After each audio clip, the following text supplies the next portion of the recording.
The Joe Rogan Experience. Train by day, Joe Rogan podcast by night, all day. Okay, we are live. First off, let me just say I'm super happy you decided to come back on the show. This is unprecedented for me, and I really appreciate it. Not a problem, Joe. I was in the neighborhood and thought I would stop by to let the people know how things are going. Wow, that's great. So what's on your mind? Well, the main thing I want to talk about is this absolute disaster that has happened out in California. As many of you may know, I am not a huge fan of California and the way it is governed. But setting all of that aside, the situation out there is off the charts. Yeah, that situation is yet another example of how the mismanagement of California and LA in particular is totally fucking insane. That mayor they have in LA was visiting a communist dictator while everything was on fire in the city.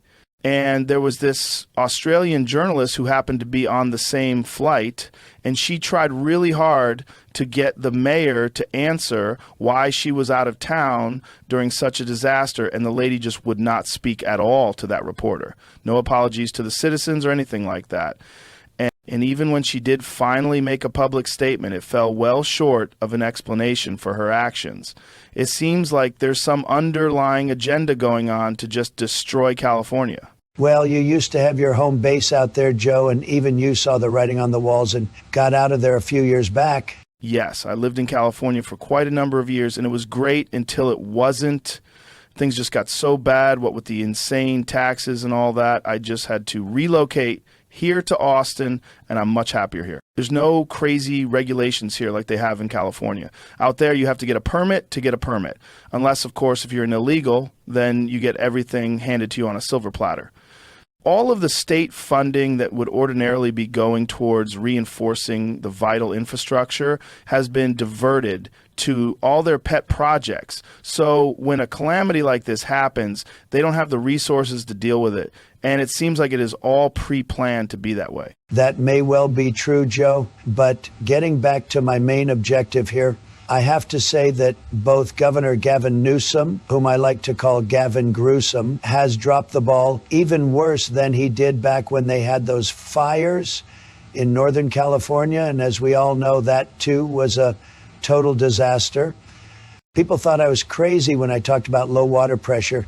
And here we have another example of what I was talking about. The fire trucks couldn't hook up to the hydrants because there was no water available for them to use. That is a direct result of his policies to allow all the river water to flow out to sea instead of storing it in reservoirs like a sane person would do. Did you see the images of that huge reservoir up in the mountains that was empty?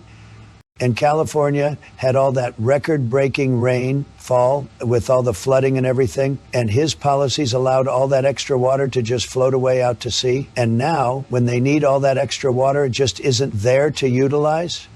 That, to me, is downright criminal. I may have to have the Justice Department look into all of that and see if he has, in fact, broken some federal laws. They prosecuted me for far less than that, Joe, and I, of course, won that case in the end. But what he has done is unforgivable, and it has cost many people's lives and all those homes, too. Yeah, there has been a lot of news coverage of the celebrities who lost their homes, but the vast majority of the people that lost their homes you've never heard of and probably never will. And add to that the devious methods the insurance companies have used to deny paying out on the policies. And all of those houses were built years ago when building codes and regulations were far different than they are now. Even if the people do get their payout from the insurance companies, they can't afford to rebuild because of all the new regulations involved in building a house today. That's so true, Joe. I mean, Southern California is basically a desert, and over the years they built it all up, and they couldn't have done that if they didn't have water available for the people moving there. It's like that old Jack Nicholson movie, Chinatown. The entire premise behind that movie was the control of the water in Southern California. I don't know if you're aware of this or not, but the governor of California back in the 60s was Edmund Brown. He was the father of Governor Moonbeam Jerry Brown, and he got a lot of federal money to build the interstate highways in California. Well, there was a large amount of that money that was diverted And the cost of building those freeways skyrocketed because he built a concrete canal from the Bay Area all the way down to Southern California. And there was a lot of hoopla about it at the time. And I think the concrete contract went to his brother-in-law or something like that. But it was a big scandal at the time. This whole thing runs parallel to Interstate 5. A lot of people don't know that. And now we have Gavin Newsom, who has shut off that vital water transfer so he can protect some weird species of fish. Wow, I did not know that. That's mind-blowing. And then you've got, as you mentioned, the Marxist communist mayor who cut all the funding for vital infrastructure like the fire departments and emergency services. How the people could elect someone like that is beyond me. It is, as you say, mind-blowing. So when you put all of these factors together, you have a gourmet recipe for absolute disaster, which is exactly what they have out there in California. And outgoing President Joe Biden decided to visit, but instead of diverting to a more reasonable airport like the John Wayne one, he got the entire airspace closed down. So all the firefighting aircraft were grounded and could not do their retardant drops for quite some time. And the only thing he did was stage a photo op and had all these other people speak at the podium. He just stood there looking like a total fool. And let's not forget that Chlamydia Harass has been totally silent throughout this entire affair. She hasn't uttered a peep, and she lives out there too. Yeah, I did notice that. She hasn't made any sort of public appearance since she lost the election, but she did show up to certify the votes, so that's a good thing. Yeah, we were kind of worried about that, and we even thought about hiring Dog the Bounty Hunter if we would have had to go track her down. That guy is relentless, and I'm pretty sure he could have found her even if she was hiding under a rock in the mountains in Nepal. He looks pretty weird, but he does get the job done. So getting back to something you said a minute ago about Gavin Newsom breaking federal law by doing what he has been doing, do you think an investigation should be conducted behind all of this? Well, I could only say that it may well be on the table as far as it goes. There are, of course, a lot of topics and subjects that will have to be looked at very closely. I do know that they have a new Republican district attorney in Los Angeles. And from what I've heard, he's a real hard-nosed, no-nonsense kind of guy. So maybe he could pursue it. Newsom is termed out as a governor, so he won't have those protections in place once he's out of office, and he has a lot he has to answer for. But if that will happen, Joe, I just don't know that right now. Well, I certainly appreciate your candor on that, and I think something should definitely be done. The guy has completely devastated the entire state of California. What with letting in all the illegals so they can pump up the Democratic voter pool and the gerrymandering in all the districts so Republicans have no chance at all of winning, even in the far northern portions of California where it is staunchly conservative Republican, they have rigged the system so Republicans don't stand a chance. Well, Joe, I think that the election of the DA in LA is a step forward, and hopefully the people out there have finally figured out that the Democrats do not have the average citizen in mind with their insane policies.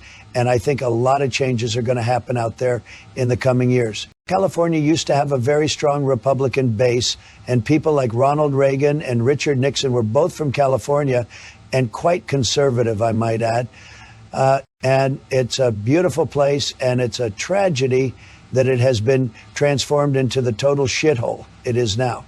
The people just have to wake up to the fact that their leaders are not looking out for them at all. I mean, just look at the fact that Joe Biden sent another shit ton of money over there to Ukraine. I think it was like $2 billion or something. I think that money could have done a lot more if we're spent here in America. Or maybe I could have used it as a down payment for buying Greenland. The people that live there certainly don't like the fact that Denmark is their overseer. Plus, that place has a lot of resources that we could use, and we'd have total control of the shipping lanes up there. But the Biden crime family has a long history of dirty dealing in Ukraine, and he'll have no future revenue coming in, except for maybe his Social Security. So they probably have some kind of kickback in place with all that money. He's not like Obama, who was able to get paid way too much for doing speeches and so forth. Nobody wants to hear Joe Biden try to speak at a podium. The guy is way, way beyond his prime and should just head on over to the Shady Rest Hotel and chill out. We just got done doing all the funeral stuff for Jimmy Carter, and it wouldn't surprise me if we do it again with Joe Biden in a short time. What are your thoughts on this proposal for age limits for politicians? The images of Nancy Pelosi showing up at the funeral with a walker was pretty disturbing.